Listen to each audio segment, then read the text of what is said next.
Hi friends, எல்லோரும் எப்படி இருக்கீங்க? இன்றைக்கி நம்ம முட்டை குருமா எப்படி செய்யலான்னு பார்க்கலாம் வாங்க. வச்சு சூடாகட்டு 2 டேபிள் ஸ்பூன் ஆயில் விட்டுக்கலாம்.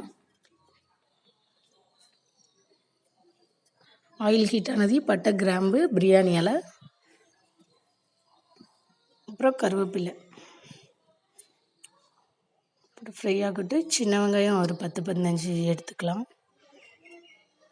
நல்லா பொடிசாக கட் பண்ணி ஃப்ரை பண்ணிக்கலாம். அப்புறம் இஞ்சி பூண்டு பேஸ்ட்,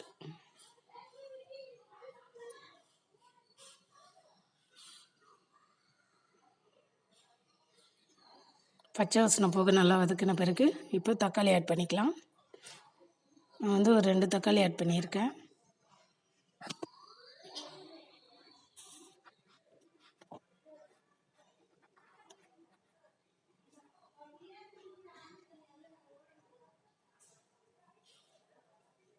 இப்போ மஞ்சள்தூள் 1/2 டீஸ்பூன், அப்புறம் மல்லித்தூள் 1 டீஸ்பூன்,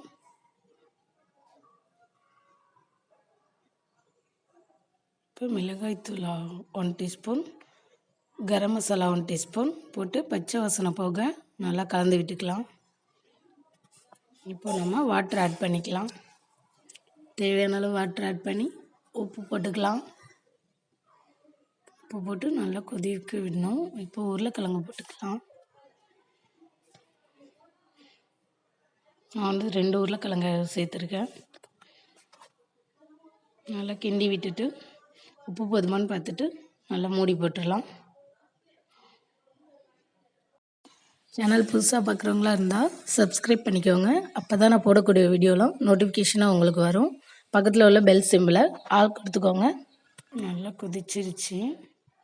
இந்த ஸ்டேஜில் நம்ம அடுப்பை சிம்மில் வச்சுட்டு ஒரு முட்டையாக பொத்து ஊற்றிக்கலாம். உடச்சி ஊற்றி தனித்தனியாக ஊற்றணும். ஒன்று மேலே ஒன்று ஊற்றிடக்கூடாது. சிம்லேயே வச்சு நம்ம வேக விடலாம். ஸ்பீடாக வச்சா முட்டை தனித்தனியாக பிரிஞ்சு வந்துடும்.